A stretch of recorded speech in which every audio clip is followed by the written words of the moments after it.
Yo, what's up? What's up? It's the one and only hip hop gamer, Hot 97, Logitech G is going down, baby. You already know what it is, man. So everybody's talking about E3 2020. I can't wait either. But everybody's talking about E3 2020 right now, especially because there's rumors that Sony is skipping E3. They're not going to be there. They're going to make an announcement saying that they're not going to E3. Before we get, dive deep into everything, I just want to say one love and God bless to everybody. My the channel is YouTube, Twitter, Twitch, Facebook. We're broadcasting everywhere. Everything is Hot 97 official, and you just change the screen.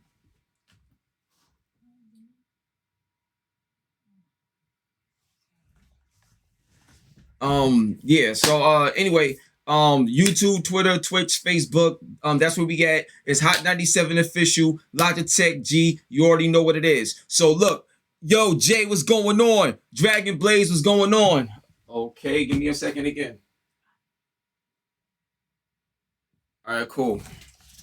So my bad, y'all. So yo, Mindy, what's going on? Randy, what's up? Jerome, what up? What up? So now everything is popping, everything is crazy. So let's get right into it. First thing is this: should the PlayStation Experience be the new Sony E3? Should that be their presence at E3? The actual PlayStation Experience, which is something that's off-site from the actual E3 show floor. So now let's break that down. The first thing I want to say about that is that, me personally, I think that would be genius. Now, one, Xbox, they moved and they have their own E3 area at the Microsoft Theater. You know what I'm saying? Which used to be the Nokia Theater and stuff like that. So they actually have their own area with Microsoft. If you look at EA, for the past couple of years, EA Play, they was based out in Hollywood, you know what I'm saying? A few days before E3 officially started in terms of the show floor opening. So you're starting to see that. Like, you're starting to see these things happen. There's a lot of off-site stuff, but even Activision, the big booths that they usually have there, they're not even as big anymore and stuff like that. And especially now that the E3 is open to the public and it's not just for media and press, so much has changed. You understand what I'm saying? So when you talk about business and value, is it valuable for Sony to be at E3? Yes. But in the same capacity like they used to do it traditionally? No. They can actually do a better job having a PlayStation Experience specifically for the PlayStation fans that they can engage on and engage with.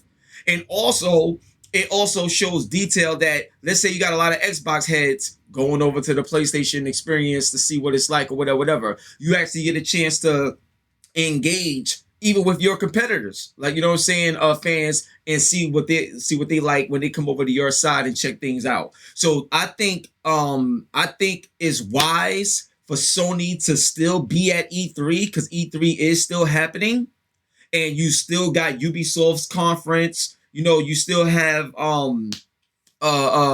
Bethesda. I believe they still gonna have a conference. So you got to think about these things. You can't just leave it all out, because it's still a part of the culture, and it's a big part of the culture, regardless of issues that they may have had in the past or of recent. You understand? So me personally, I don't believe Sony is skipping E3, but I do believe that PlayStation Experience will be something that they incorporate into E3 that people can be a part of. So that's the first thing I want to say. I want to know what y'all think about that. Yo, Ian, what's up, Ian? Shout out to Ian in the building. M8, the sniper, what up, what up? I see you. It's the one and only hip-hop-gamer, Hot 97, Logitech G. Make sure y'all drop y'all city. Drop y'all city in the chat so I can shout y'all out and show y'all love. You already know what it is. You know what I'm saying? Sony is where the GOATs play. I like that. Joey Gonzalez is in the building. What's up, Joey? What's going on? So now I want to move on. I want to move on to a bullet point. The first bullet point I want to bring to y'all is, when Sony skipped out on E3 2019 due to lack of impact, and they skipped out on it due to lack of impact and announcements that they would have had. And I believe Sean Layden is the person that mentioned this in the interview that he did. But they didn't have much to show. You understand what I'm saying? Because you got to think about it. Sony, they was at the Paris Games Week.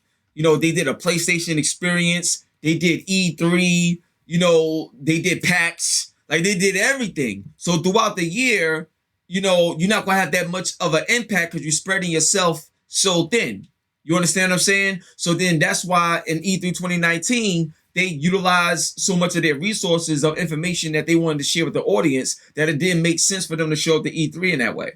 And also they had success with PlayStation Experience, but even that fell short a little bit that last year that they did it, when they had a lot of the creators come on stage and have a talk instead of having a traditional conference like they did the first time they did a PlayStation Experience. So you don't ever want to exhaust all of your options, like to impact the culture and to show off something. Now, Sony has been quiet for literally like 2.5 years. They've been very, very, very quiet on a lot of things, which means they got tons and tons of stuff to show. But you want to space it out so that every time they do something that's a big event, it can punch you in the face. It could be huge. So that's where everything is going. So who's this? Wii U Mad. Wii U Mad.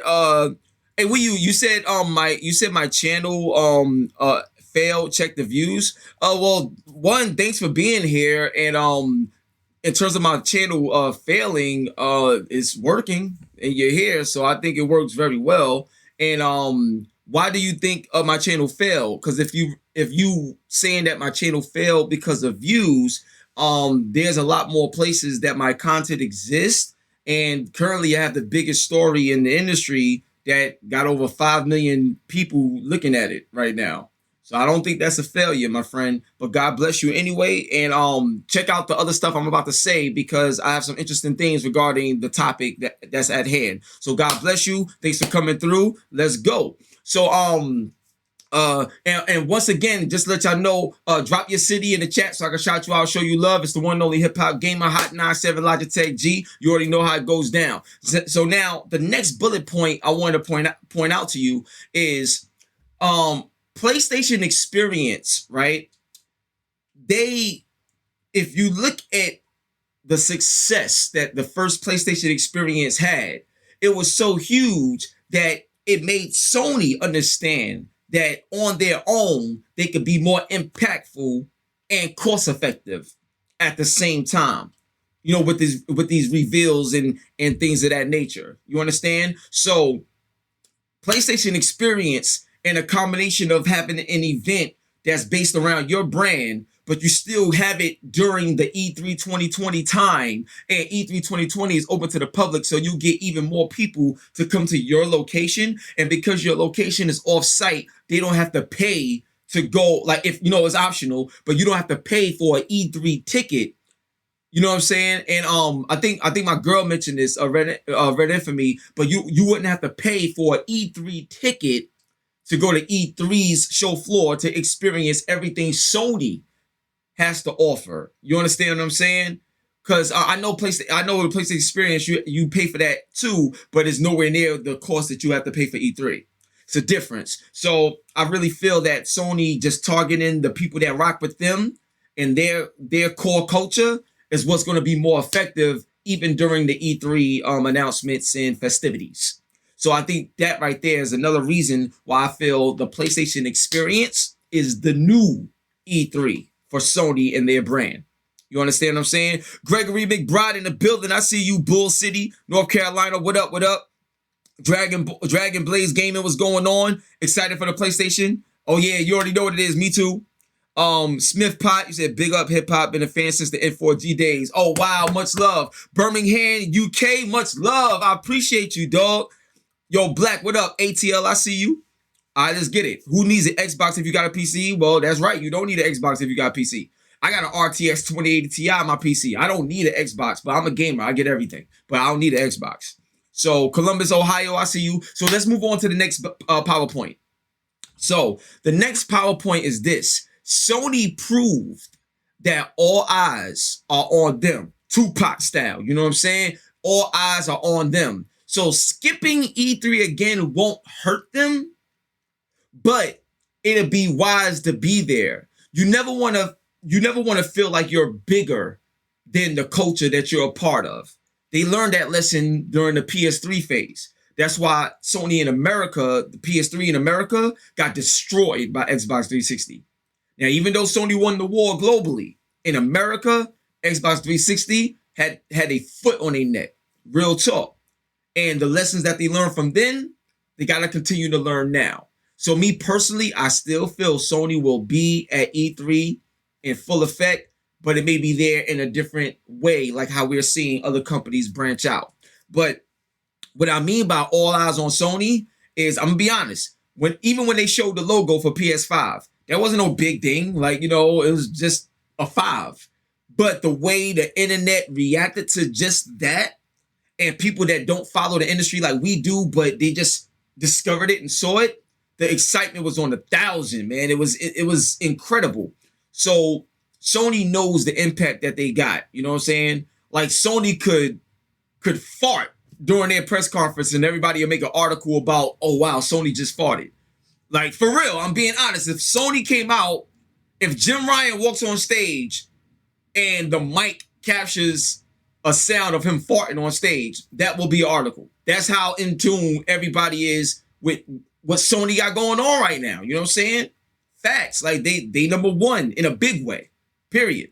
So I really feel like E3 won't hurt them. And if they don't show up, they don't show up. But that's why I feel that way. Now, the next thing I want to say, yo, Greek, what's going on, Great? What's popping? You know what I'm saying?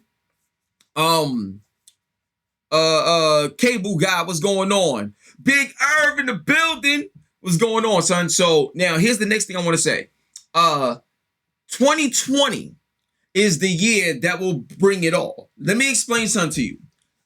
Aside from the story, you know, that I revealed with the PlayStation backwards compatibility, there's so much more to the story.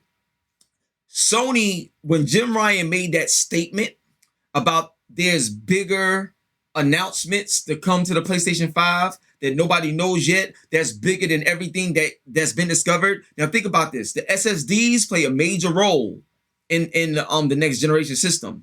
And that's nowhere near the big announcement that Sony wants to let y'all in on, right? So what I can actually say from a standpoint of big announcements and big features that a lot of people don't know, here's one thing that I'll tell you. I said this before in a video, but here's one thing I want to make mention of.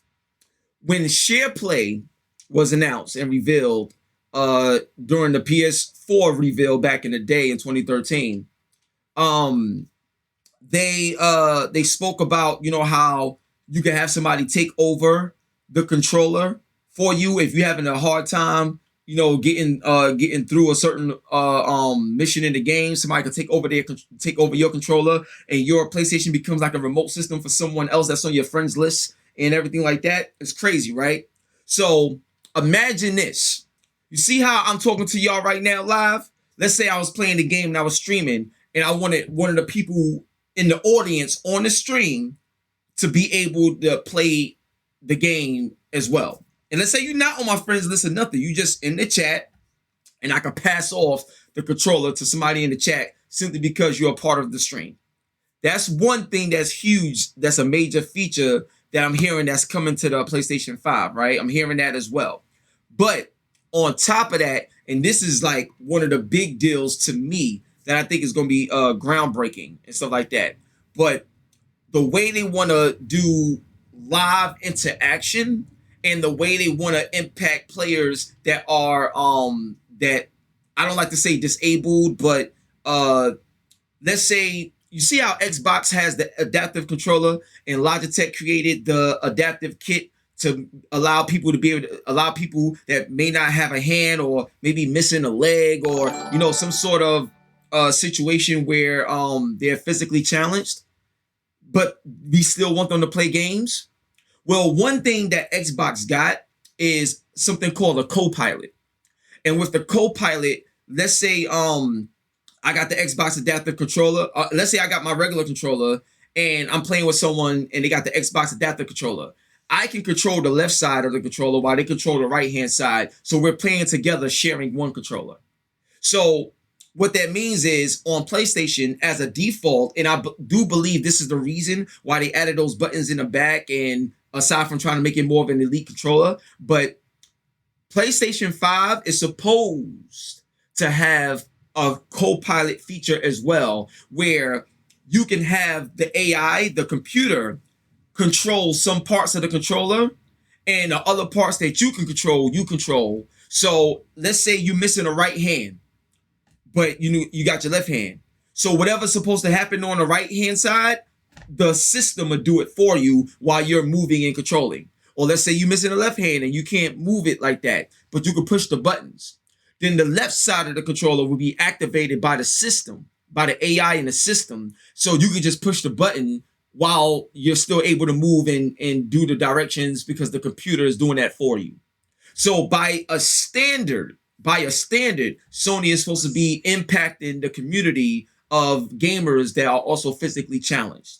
That's supposed to be one of the big things as well that I'm hearing. So stay tuned. There's a lot going on. But overall, I want to know what y'all think. Please give me some questions. But what do y'all think about Sony potentially skipping out on E3 2020? I don't think they're going to do it. I believe PlayStation Experience will be the new E3 on how they do it. But I don't see them not being a part of E3. Top Notch in the building. What's going on? Yo, Matt, I know we need a new Def Jam game, but what I can say is based off my reports, you'll be able to play a remastered version of it. Tekken, shout out to Tekken. He said that's dope. What's going on? What's going on? Yeah, PlayStation 5, I can see it being $399, $499. I can see it being that. The reason why I say $499 because there's a major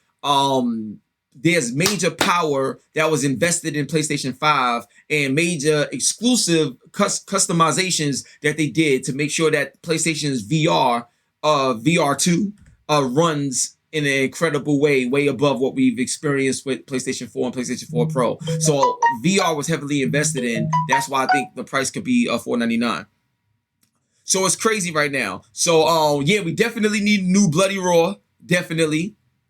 And oh yeah, PS5 could knock out 4K 60 easy. I can tell you that easily.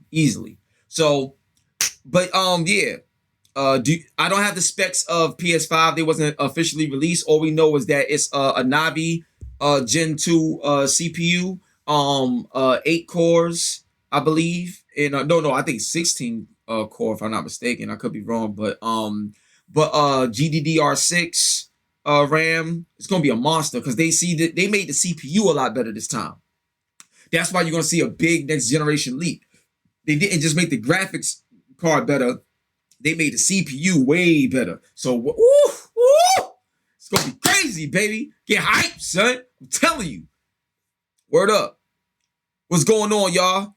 Mega, what's up, Mega? You said E3 needs to stop as a whole? Nah, I wouldn't say that. Yeah, we need a new football game besides Madden. I know there's talks of XFL 2K, but I don't think that's happening.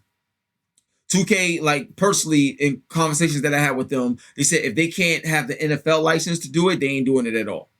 That's what I was told.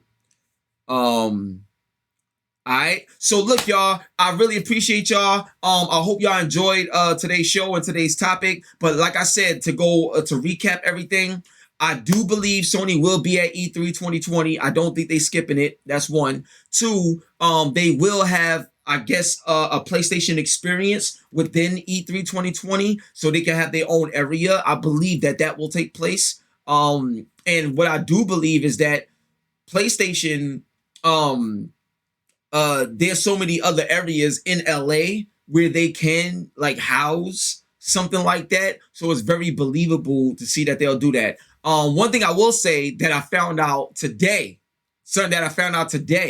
is that the PlayStation reveal might not be in New York like it was last time. PlayStation reveal is supposed to be in LA. So that's what I heard today. As of today, based on what's being said internally, the PlayStation reveal should be right there, right in LA. I don't think it's going to be in New York. I think it's going to be right in LA. And I think that they're doing it that way is because the amount of content that they want to show from partners that they're working with everybody is mainly out in LA, or it's easier to get to that destination, so it'll be easier to do it, which lets me know that I think we're going to see a lot more games as opposed to just pure hardware this time around for the reveal. There's a lot going on, man. So get excited. It's the one and only Hip Hop Gamer. One love. God bless. And check out my new interview with Tiffany Haddish. I got new interviews with Salma Hayek as well. And Stifler's mom from American Pie. I got her on the show too. So make sure y'all go to Hot 97. Check out my latest interviews. And thank y'all so much for the love and support. And on that note, we out of here, man. Stay tuned for later tonight. I'm going to be streaming some games later tonight as well, like around 8 or 9 o'clock. So stay tuned for that too. On that note, y'all have a blessed day. And thank y'all so much for the love. It's the one and only Hip Hop Gamer, Hot 97, baby. You know who we are. The best, baby. Let's get it. Peace.